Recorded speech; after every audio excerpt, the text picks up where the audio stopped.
L'invité de ce Smart Impact, c'est Stéphane Galichet. Bonjour. Enchanté. Bienvenue, Bonjour. enchanté. Vous êtes le président d'Omia, fabricant de cabines de peinture, c'est ça? Alors, Exactement. quelques infos sur Omia. Depuis quand l'entreprise existe? Qui sont vos clients? Quel secteur d'activité? Alors, Omia, c'est une PME charentaise Oui. qui existe à peu près depuis 80 ans et qui fait des cabines de peinture. Alors, la cabine de peinture, c'est quoi? C'est des enceintes dans lesquelles on va peindre. Alors, on peint quoi? On peint des voitures. D'accord. C'est-à-dire que si demain vous avez un accident avec votre voiture, vous allez chez votre carrossier et vous faites repeindre votre voiture dans une cabine de peinture. D'accord. Donc ça, c'est une partie de notre activité. Et l'autre partie de notre activité, c'est pour les industriels. Donc ça va être les grands donneurs d'ordre de l'aéronautique, par exemple, mais également le ferroviaire, ou alors le petit ferronnier du coin qui a besoin d'une cabine de peinture, parce qu'aujourd'hui, pour peindre, on est obligé d'avoir des cabines de peinture. Voilà. Est-ce que ça veut dire, alors juste pour bien comprendre, ce sont à chaque fois des cabines individuelles avec le peintre qui se glisse dedans, ou alors vous pouvez créer des cabines de peinture un peu sur mesure en fonction de ce qu'il faut peindre? Alors, pour tout ce qui va être automobile, en fait, on se fie aux tailles des véhicules. Donc voilà, donc c'est des cabines qui sont à peu près standards, et on y reviendra après avec Omia Origine.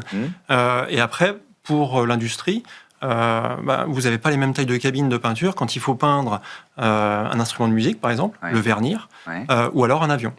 Donc on peut être amené à faire des cabines de peinture qui font 20 mètres par 20 mètres et 8 mètres de haut, ou alors des toutes petites cabines qui vont faire quelques mètres de côté. Alors si on regarde l'impact carbone de la peinture, alors ça vous concerne, mais par ricochet, les émissions de CO2 liées à la production représentent 91% des émissions du total de cycle de vie.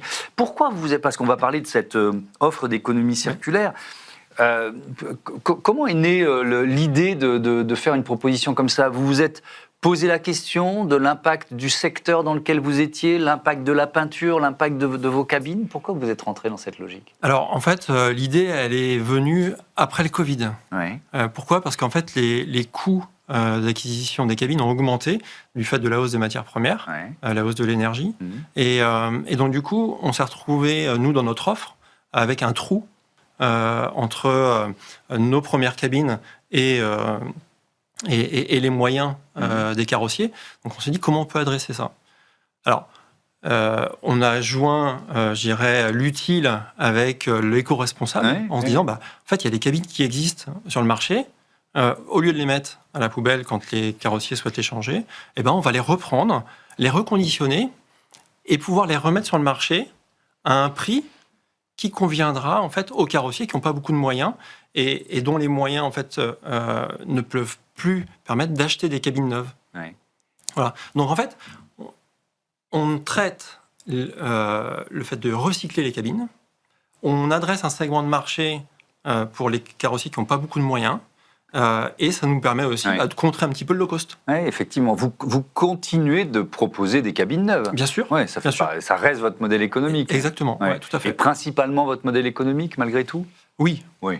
Alors, demain, si notre modèle économique fait qu'on vend beaucoup de cabines de peinture reconditionnées, ça veut dire qu'on en aura vendu aussi beaucoup des neuves. Oui. Parce que c'est les vôtres que vous récupérez systématiquement? Tout à fait. D'accord. C'est ça. Comment ça marche? Tout simplement, c'est-à-dire qu'il y a l'idée, vous dites, OK, on est face à un problème conjoncturel lié à cette crise, donc et face à ça, on invente une nouvelle offre. Qu'est-ce qu'il a fallu mettre en place pour y arriver? Pas grand-chose en fait. Alors d'analyser économiquement si c'était viable, si du coup une cabine reconditionnée permettait d'être vendue, parce que si on arrive au même prix qu'une cabine neuve, il n'y a pas de sens économique. Bien sûr. Après, pour nous, on est fabricant français, avec une usine, une vraie. Donc du coup, rapatrier une cabine chez nous pour pouvoir la reconditionner et la renvoyer après chez les clients, c'est simple en fait. On a tout pour le faire. Parce que d'un point de vue logistique, d'un point de vue usine, tout est prêt. Donc en fait, il fallait juste trouver les clients qui souhaitaient nous céder leur cabine de peinture dans le cadre de changement et voir si économiquement ça valait le coup. Et ça marche. Et ça fonctionne. Aujourd'hui, on a fait plusieurs offres. Les 2 premières cabines qui seront remises sur le marché, ça sera en septembre. C'est-à-dire que là, on a signé un contrat avec un client qui a 2 cabines de peinture. On lui reprend les 2 cabines de peinture. Mais elles ne sont pas de suite disponibles parce qu'en fait, il faut qu'on produise les nouvelles. Donc, on va faire ça à l'été. On lui récupère ses cabines, on installe les nouvelles. Il ne perd pas de productivité. Et nous, on reconditionne les nouvelles cabines et on les revend. D'accord. Sauf que on pourra les remettre sur le marché dès maintenant, en fait. On sait qu'en septembre, on a des cabines. Ouais, donc, des gens qui souhaitent des cabines reconditionnées, donc à moindre coût. Ça vous offre de la flexibilité d'une certaine façon ? Oui, parce qu'en fait, on maîtrise complètement le client, nous. C'est-à-dire qu'il n'a pas de perte d'exploitation. C'est-à-dire qu'on démonte la cabine, on lui monte la nouvelle. Donc, on gère toute la chaîne. Et donc, du coup, pour lui, c'est gagnant. Est-ce qu'il y a des critères ? C'est-à-dire, est-ce qu'il y a des cabines qui ne peuvent pas être reconditionnées ? Est-ce qu'il y a une espèce d'audit que vous faites avant de dire c'est possible ou pas ? Alors, tout à l'heure, on parlait des cabines des confrères. On peut les reprendre. Maintenant, on ne revendra que les pièces détachées. Revendre des cabines concurrentes, c'est un peu compliqué. Par contre, sur toutes nos cabines, on fait la maintenance. Donc, bien souvent, un client qui nous appelle pour pouvoir changer sa cabine de peinture, bien souvent, il est en maintenance chez nous. Donc, on connaît parfaitement l'état de la cabine. Donc, cet audit, on est capable de le faire. Et si on n'est pas en maintenance avec eux, on va faire l'audit de la cabine. Une cabine que vous reconditionnez, qu'est-ce qui va se passer ? Vous allez changer les pièces ? Vous allez... c'est pas juste du nettoyage, ça consiste en quoi ? Alors, il peut y avoir de l'esthétique, parce que l'intérieur d'une cabine peut être un peu sale et le client veut avoir une nouvelle cabine. On va changer potentiellement toute la partie luminaire, parce que il y a 20 ans, on mettait des tubes fluo, des néons. Des néons, maintenant, on met des LED. Voilà. Ça consomme moins, accessoirement. Donc, d'un point de vue économie circulaire, c'est aussi intéressant, éco-responsable. Et après, ça va se jouer au niveau de l'armoire électrique. Voilà, vérifier que tout fonctionne. Généralement, les ventilateurs, les moteurs fonctionnent. S'il faut en changer un ou deux, c'est pas conséquent en termes de coût. Et après, toute la carcasse, en fait, elle pourrait être garantie à vie, en fait. Parce que la structure métallique, elle va tenir le coup. On prend la Tour Eiffel, elle est toujours présente. Donc, l'analogie est un peu la même. Pourquoi jeter alors qu'on peut réutiliser ? Quelle part ça prend ? Parce que votre modèle économique, c'est quand même de vendre des cabines neuves. Donc, et on l'a bien compris, vous n'êtes pas en train de l'abandonner. Mais je ne sais pas quel pourcentage de votre chiffre d'affaires ça peut représenter aujourd'hui. Est-ce que vous pensez que ça va progresser ou pas forcément ? C'est difficile à dire parce qu'on est les seuls à l'offrir. Donc aujourd'hui, on n'a pas de comparatif.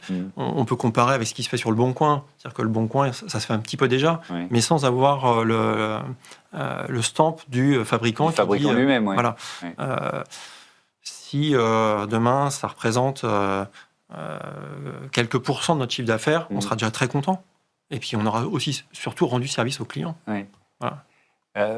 Parce que on a bien compris comment l'idée vous est venue.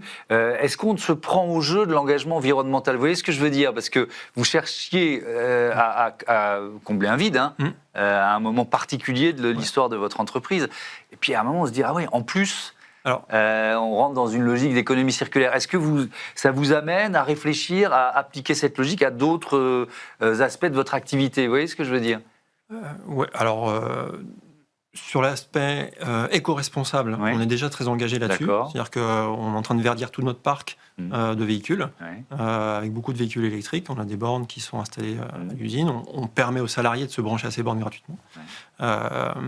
Après, sur la partie économie circulaire, éco-responsable, on a nos cabines qui sont connectées.